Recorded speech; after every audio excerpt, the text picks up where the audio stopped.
my leading ladies, she is also my publisher. Which may seem a bit contradiction in terms, because I have self-published. However, even with self-publishing, there are many, many different ways you can do it. And I've done it with, I think, the Rolls Royce of self-publishing. Lovely. So, Leila, tell us about your aha moment that made you sort of change your, I suppose, the path you were on, and gave you the idea of starting a business that helps authors to self-publish. I think, like most entrepreneurs, my aha moment came out of a frustration of something that wasn't working, but I could see a potential to make work better. So at that time, I was a literary agent, which means that you represent authors and you try and get deals with big publishing companies. And the recession had just hit, and all of the big publishing companies didn't want to buy anything. And suddenly, pitching even the best author you could imagine to them became impossible. So it was just a very difficult time for creatives and authors to really find a voice and get heard. And at the same time, Amazon had just launched Kindle in the UK. Self-publishing was beginning to be a thing, but not really, because it was basically just printing companies who wanted to sell authors printing services, but without really the sort of quality editing, proofreading, design, production that you would get at a traditional publishing house.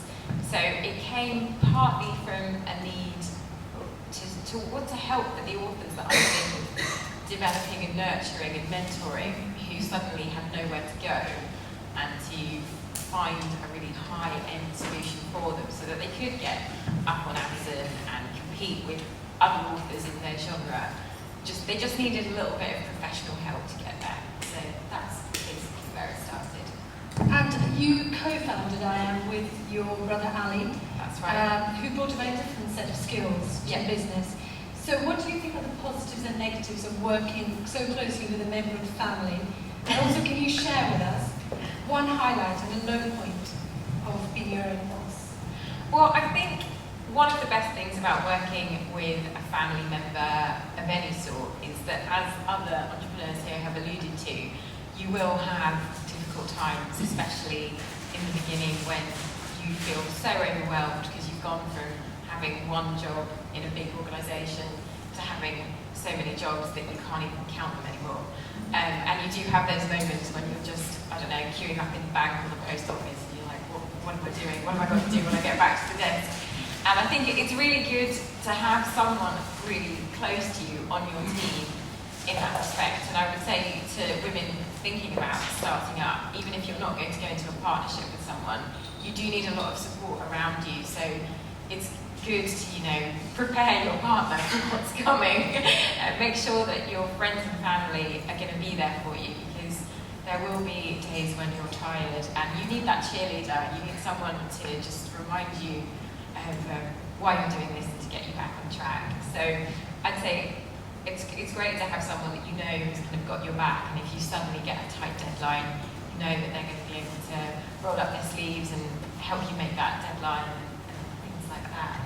So I think that's a good reason. Also, you're very straight with each other, where having worked in kind of larger international organisations, there can be a lot of very British screening or filtering, if you like, and that can actually slow business processes down quite a lot. So I think another great thing about working with someone you're close to or setting up with a friend is that, if you don't think what they've suggested is a good idea, you'll just tell them. And then you'll both quickly try and come up with another idea. So it's good to have someone who can just tell you straight and you can completely trust their opinion 100%.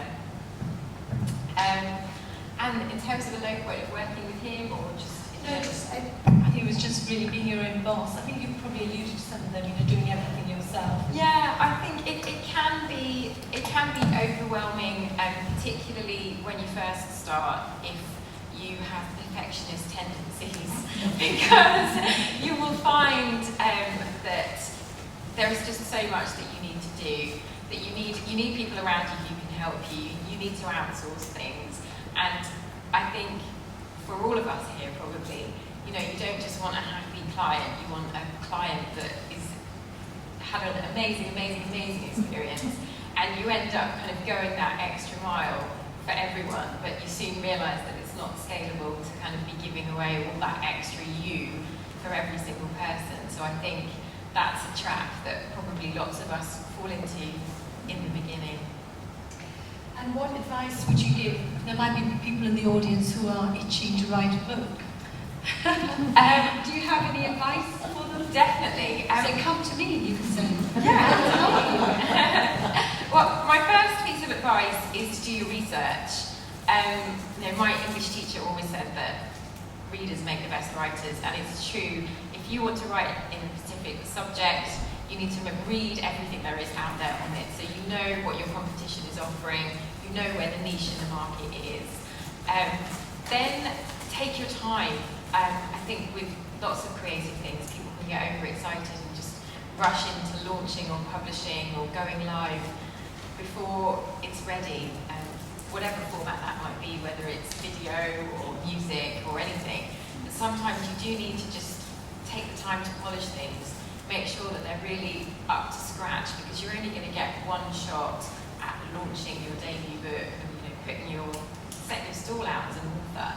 So it's definitely worth time to just make sure you've got all your ducks in a row before you launch. And finally, I would say obviously get professional help, because you're going to need things like design, marketing, production, a whole range of skills that's more than one person can have. So identify what you're good at and bring in people to help you with the other bits, which actually goes for all entrepreneurship.